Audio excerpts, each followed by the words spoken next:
Hello, and welcome to a podcast on the menopause. My name is Vanessa Trimble, and I'm the Business Engagement Manager for RCS, a social enterprise based in North Wales. And I am delighted once again to be joined by Dr. Beverly Taylor, Chartered Psychologist. Good morning, Bev. How are you? Morning, I'm very well, thank you. How are you? Really good, thank you. Really good. So, an important topic today because it affects half the population. And menopausal women are the fastest growing demographic in the workforce. So, it's important now more than ever to be able to speak openly about menopause at work. And menopause can affect a woman's working life. And sometimes menopausal symptoms or working conditions can affect and impact the ability to concentrate or carry out a role to the best of an individual's ability. And in a survey of 1,000 adults in the UK, the British Menopause Society found that 45% of women felt that menopausal symptoms had a negative impact on their work, and 47% who needed to take a day off work due to menopausal symptoms say they wouldn't tell their employer the real reason. And many women have said that they often find managing their menopausal symptoms in the workplace very challenging, and coping with symptoms in the workplace can be hard, especially as many women find it difficult to talk about menopause at work. So, Bev, what are the most common signs and symptoms of the menopause, and how do they vary from woman to woman? Yeah, so those stats are quite amazing, aren't they? And quite stark. So, the main symptoms in the workplace. So, lots of people do suffer from hot flushes. So, hot flushes is that experience of like a hot flush-like feeling that goes either from the toes or the tummy or the neck upwards, and it can cause quite visible sweating and redness in the face. So in the workplace, it's often problematic when we are giving presentations or when we're talking in meetings and things like that. Often that starts them off. And then people feel incompetent or they feel like people might think they're nervous or embarrassed about what they're saying. And then it leads to lots of psychological problems in terms of thoughts around being able to perform at work and how they're doing at work and what other people will perceive of them at work from the hot flushes. So they can be quite problematic there. But we've got many, many other symptoms as well. I mean, there's about 30 to 40 typically reported symptoms in menopause, but those around work are things like the hot flushes. We see loss of confidence and anxiety cropping up, particularly in people that might never have experienced anxiety or anything like that before. We might get something called toilet anxiety because irregular periods or like heavy periods or struggling with a bit of incontinence and leakage might mean that somebody's more conscious about being near a toilet at all times. So this can crop up as particularly difficult for any professions where people are out and about in the community or where you've got a big office and you've got a long walk to get to a toilet, or on a factory floor where there might only be certain times you can go out and use the facilities. Um, Also, we've got things like skin and hair changes that crop up during this time. We've got cycle changes. One of the most common kind of kick-off points for menopause is a change in cycle, and that can be when the cycles become very varied. So it might be that there's longer or shorter gaps between each period, or that periods get heavier or lighter than they were before. So it's a change from what you were experiencing. But that does mean that you either need to be prepared all the time and have something with you all the time just in case you do come on your period, or you get kind of caught short and then have those sorts of troubles. But we also see problems with memory, concentration, um, and things like that as well. So we find again in the workplace, it might be somebody who always remembered to do tasks all of a sudden is struggling to remember, or you might, those occasions where somebody has to make introductions around the office and they forget people's names, or somebody's asked to do a task when they are walking through the office instead of it being sent on an email or something, and then it never gets done. So you can find things in terms of memory and concentration become an issue. And then that also has a knock on effect in terms of people might struggle to let go of tasks because they might be double checking, triple checking, etc. their work. So you might find again it takes people longer to send an email because they're reading through the email several times because they're worried they've said something in the wrong way, and they're second guessing themselves. So lots and lots of things come up. That said, it really varies from person to person. Our menopause experience. So obviously the menopause is universal. Every woman who lives to the age of 40s or 50s, although obviously it can be younger, will go through the menopausal transition. But our experience of that is very, very different. And it comes from lots of different things in our background. So it might be our lifestyle, our reproductive history, whether it's a surgical menopause or a natural menopause, whether we smoke and exercise and what our diet's like, but also in terms of our thoughts and feelings around menopause and aging as well. They all kind of play a part in our experience. So even if you've gone through it or you've got a friend or a mum or anybody who's gone through it, your experience is likely going to be quite different. That's great. That's really comprehensive and really helpful and informative. So how does perimenopause differ from menopause? Yeah, so we all get ourselves kind of a bit caught up in this terminology, don't we? So we've got pre-menopause, which is before menopause, perimenopause, which is where you're actually going through the transition, and then we've got menopause itself and then postmenopause. So I'll kind of run through those because they do get a wee bit complex. So when we go into the perimenopause, and we think this is around kind of mid 40s, but that does vary. And there is some evidence that in certain cultures that might be a bit younger or a bit later than in others. But we think generally in our kind of culture, it would be kind of in the 40s somewhere. And perimenopause is characterized by those changes in cycle length, or cycle frequency, or the kind of amount and type of blood that you lose. But also, so this is where you might get two periods between a 6 or 7 week period, but then nothing for a month or two, and then another one crops up. Then you might have a 3 or 4 month gap, and it's very varied, and you never quite know when it's going to appear. And this is also the period where we get lots and lots of symptoms. And so what's happening here is our estrogen is declining and our body's almost going into overdrive trying to create eggs that can then go on to and ovulate, and that doesn't always happen, or it doesn't happen when it's expected to. So the body's kind of working really hard to do what it thinks it should be doing, but with the hormone changes that you see, and we get estrogen change and progesterone change and also some changes in testosterone and things like that around menopause, um, you just see that the body's working overdrive and it doesn't always kind of pan out as it probably would have done before. When we've considered to have gone through the menopause and hit menopause stage, that's when we've not had a period for 1 year. And the doctors use that because obviously in that perimenopausal period, you might go 10 or 11 months and then have another period. Some people that I've spoken to and coached have literally gone 11 and a half or more months, then the period comes again. That new period puts you at the start of your 12-month clock again, unfortunately. So it's a very frustrating time because we feel like we got there and Mm, then it's back again. And so the doctors will not consider you to have gone through the menopause until you're a year out from your last menstrual period. mm. And that's like literally 1 day. So 1 day from your last menstrual period, you're in your menopause, and then you go straight into postmenopause.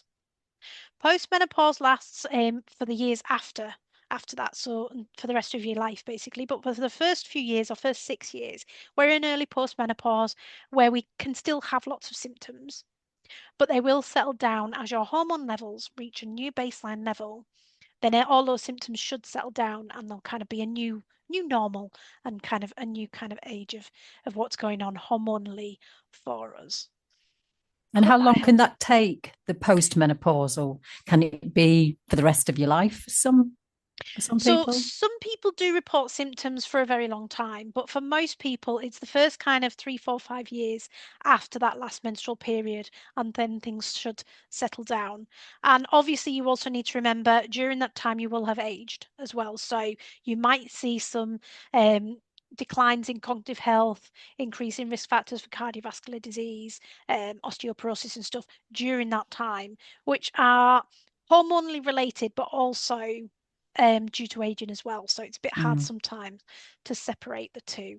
But yeah, it can be, you can have symptoms for like 10 years or kind of mhm. Mm, thereabouts. So it is a long time. But that said, again, you don't get all those symptoms all that time because the hormone levels are going up and down. You might see hot flushes are really kind of key for you and a big symptom in the first couple of years, but then they disappear again and then they come back mm, again later on, or some of the other symptoms might come up and down. So this is why it's really important to track your symptoms and get support and tweak things and change things as you go through that transition to make sure you've got the adequate support as you're going through. mm. And in terms of lifestyle, then, what importance does that have in terms of managing our systems? Things like diet and exercise. How can that influence? So lifestyle is really important. It's not the only thing we need to consider in menopause, but there is lots of things we can do with our lifestyles. So during menopause, because the body's working so hard, you'll see if your diet has never been on point, and you think, oh, there's improvements that I could make in my diet, your body probably in premenopause could cope with that. Okay. And you wouldn't see such detrimental effects, or you would have seen maybe some weight gain, but not to the extreme, or you might have felt a bit tired and fatigued because your diet, you weren't getting all the nutrients you needed, but your body could cope and manage that for the most part. During menopause, we see that if our diet isn't as good as it can be, then our body starts to struggle a wee bit more. So, and we also find as well, because of the change in hormones, our body fat composition changes. So our body composition changes from the we start to see a reduction in muscle and an increase in fat. And we also see the fat move from around the body towards the tummy area. So it can sometimes be a bit more noticeable for some people, and can also be linked with some more health kind of impacts. So if we keep our diet kind of strong and look at our diet, we can, and by eating lots of protein, keeping fiber in there, making sure it's kind of non-processed and kind of natural as possible, then that can help our body to navigate that transition a bit better. We also find as well we don't kind of cope with those blood sugar highs and lows. If we're eating sugary, snacky foods and lots of biscuits, the blood sugar goes high but then drops very quick. And again, before menopause, we might have dealt with that quite well, but after menopause, during perimenopause and after menopause, that might be a bit trickier to navigate. So again, looking at those sorts of things can help. And then exercise is really, really useful. One, for keeping the muscle mass high and for reducing our risk of osteoporosis after menopause. So strength training is really kind of key here. But it can also help to mitigate other things. So it can help to reduce stress, that then helps to reduce other symptoms. We know that we don't regulate the stress hormone cortisol as well during menopause. So again, kind of upping the exercise and making sure your self-care is really good can help to navigate that menopause and make sure those symptoms aren't as distressing as they could be. Okay, great. Thank you. At RCS, we specialise in supporting and enabling improvements in well-being in the workplace. Can we turn to the workplace now? And what unique challenges do women experience menopause? Who are experiencing menopause face in the workplace, and how can these impact their performance and well-being? So that's a really good question, isn't it? Because what we do find, and some of those stats you were reading out at the beginning, we find people start to leave the workplace during menopause prematurely because of those symptoms, particularly if it's not a very supportive workplace or a very flexible workplace. And so what happens here is some of those symptoms, like I say, come to the fore, or it might just be managing those symptoms alongside work and a busy lifestyle is really tricky. So actually, work is one of the things that has to go because, we're dealing with the symptoms and we sometimes can't change everything that we've got going on in life. So work is one of the things that ends up going at that point. So in the workplace, we can see people shrink and withdraw at work and become a bit quieter sometimes. They might be struggling with anxiety or depression or low mood, which means they might not be as vocal or they might be more irritable. They might be less likely to put their hands up for things. Like if you've got somebody who used to always take on the complex, interesting projects and all of a sudden starts to shrink back and not put themselves forward for that kind of thing, or somebody who was keen on being promoted, but they hit this stage and then kind of having a bit of a wobble because they're like, how can I do a, a promotion plus what I've got on with my symptoms and things. We also see women struggle if they're in kind of male-dominated leadership kind of roles, where you might be the person who doesn't want to stand up at the end of a meeting, just in case you flooded through your pants and you don't want to be, you want to be the last person to walk out the room and kind of scuttle off to the toilet and things. So we know that those sorts of things kind of crop up. But often the key thing for me is like a bit of your confidence takes a hit. And lots of women start to say to me, well, I can't stop overthinking and worrying about everything. And this isn't me. Like, they're the kind of person who's used to just kind of getting on with stuff. And all of a sudden, the confidence is taking a hit. They're questioning themselves when they're trying to type an email, or they're reading a load of figures and, maybe they have to review something, and they just don't want to let it go in case they've not picked up on a mistake that they would have done before. Or the other one is, I'm somebody that remembers lots of stuff and now I have to make lists all the time. And if it's not on my list, there's no chance I'm going to remember it. So I think within the workplace, one, if we can increase our levels of support and understanding around menopause, because it's not that this person's now become lazy or isn't trying to do their best. It's just that they're going through this hormonal transition, which is a natural, normal hormonal transition. This is puberty in reverse. But when we're working and we've got all these responsibilities to juggle as well. So if we can be a bit understanding about that, but also help them by putting in processes that means that they will catch all those things. So can we use a project management system to track tasks or drop tasks on email instead of when you spot somebody walking down through the office or on the hop, because they're probably not going to remember it. Can we offer sweat wicking uniform if you've got staff that wear uniforms so that it doesn't show up the sweat patches? I worked with some vets who they'd very helpfully changed their branding and changed the colour of their uniform without thinking through sweat patches. And these poor menopausal women were working, and all of a sudden they're in a uniform where it really shows up when they sweat. And they Oh were no.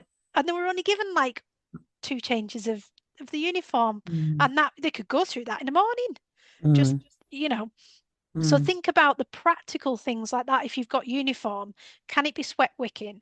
Can it, not show up those sweat patches? Can you give people several options of it so that they can wear something either they're comfortable in? So is there a vest and a t-shirt and a jumper or whatever?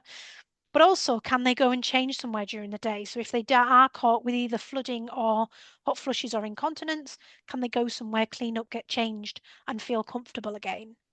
mm, We can also do things like, make sure we've got cool water for those that have hot flushes.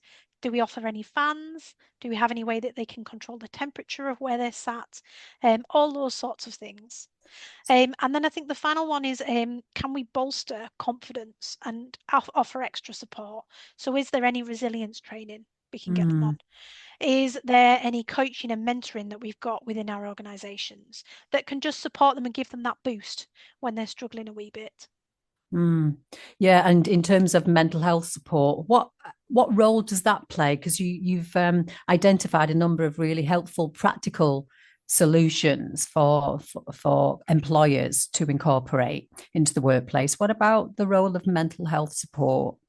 So mental health comes up so much during menopause. So like we said, we often struggle because of the hormonal changes with anxiety and depression and low mood and confidence.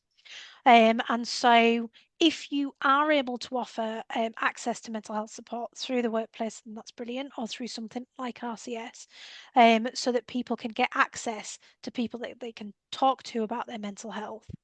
But I think also, as well, internally, making that conversation safe and comfortable and okay.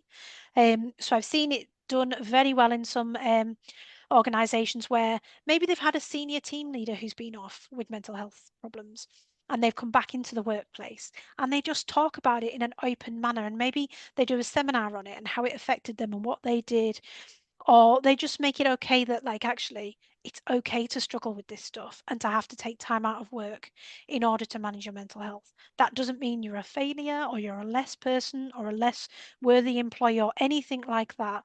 This is just life. So I think some of those workplaces where you've had somebody go through it who is confident enough to speak about their experience is a fantastic way to start these conversations. But then also, if you've got any kind of mental health champions or mental health first aiders or anything else in your workplace that can point people to resources and places in the community that can help with mental health support. And then again, I think the final thing there is also, can you make sure your environment is supportive of mental health as Mm. well?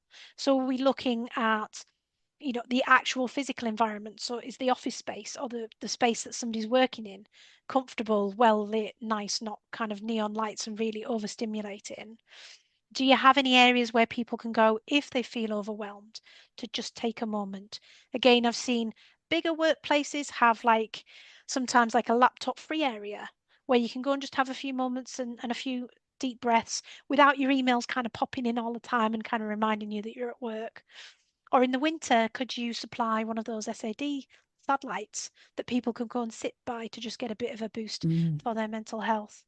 Great. Um, Lots of practical things as well that people can Hmm. do.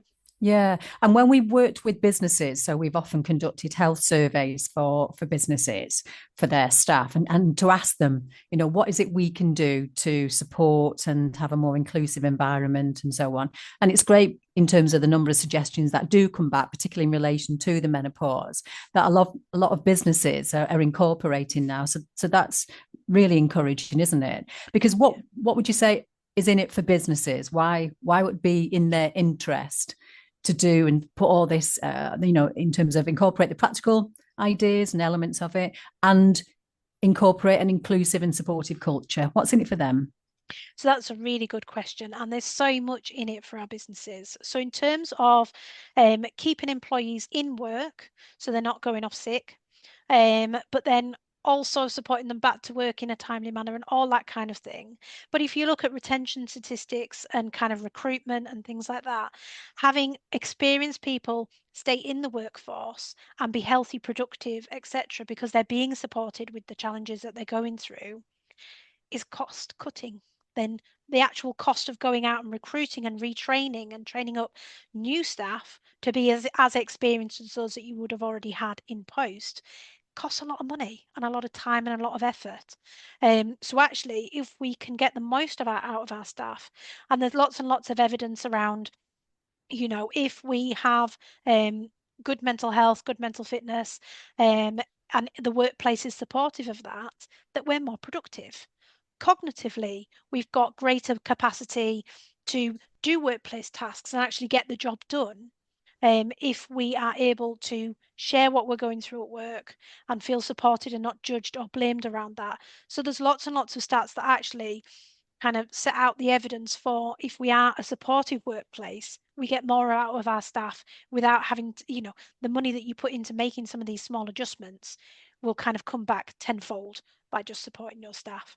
Mm. And if people are leaving the workplace as a result of their menopausal symptoms, that's an awful lot of experience, skills, knowledge that Definitely. businesses and employers are losing, really. And it's great that if we can keep that, both for the individual women themselves and for the employers, and also for new people coming into the business or younger people who look up to or want a mentor within sectors, and all that knowledge and skills can potentially be going to waste. So how can women be an advocate for themselves and for their colleagues in the workplace? Any thoughts on that? So I always think it's twofold in the workplace, isn't it? The workplace needs to support us as women going through this kind of transition, but also us as women, we need to speak up because nobody's a mind reader and nobody's going to know how this menopause is affecting us unless we speak up. So I know it's embarrassing and tricky and horrible to start those conversations and to admit that we're struggling sometimes at work. But I think this is where it's really, really important that we do speak up and we don't just go in complaining or like saying, this is what I'm struggling with, or I'm not sleeping, or whatever.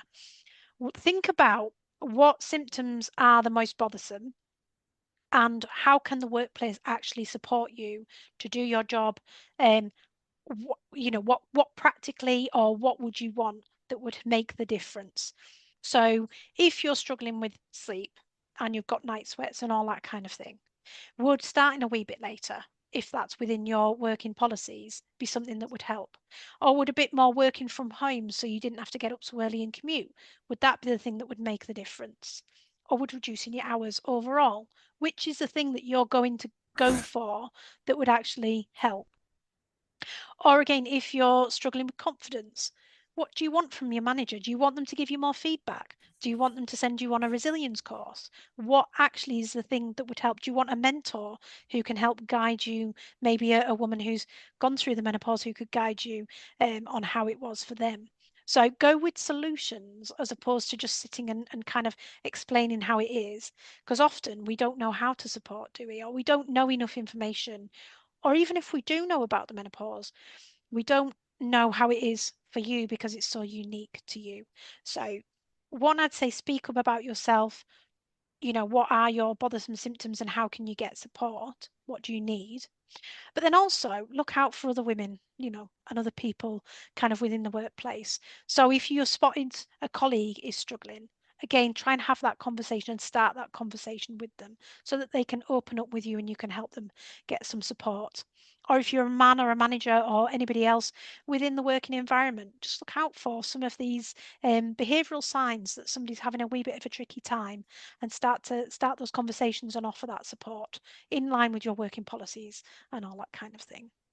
Yeah, and what we found when we've been chatting with businesses is that they're really keen to keep hold Yeah, of, people who've got significant experience and skills and want to put in place whatever they can to support individuals with in all aspects of their working life. So I'm sure a lot of businesses and employers and managers will be up for conversations about how they can support individuals, to be able to cope more, to work more flexibly. I think that's very much part of the everyday conversation now for businesses, isn't it? Because yeah, they realize that it's important to do that, to demonstrate that they care for their employees. They're wanting to support the flexibility as much as they possibly can, because they know that then leads to, in terms of increased performance and productivity, and everybody benefits. That's great. yeah, exactly. I mean, it's just a Excellent. nice way to be, isn't it? Yeah, yeah, But to feel valued, to feel yeah, that somebody cares about you in the workplace. Yeah, absolutely. That's great. Lovely. Well, fantastic. I think we've covered an awful lot of ground there. Thank you ever so much once again, Dr. Beverly. And we'll look forward to speaking to you soon.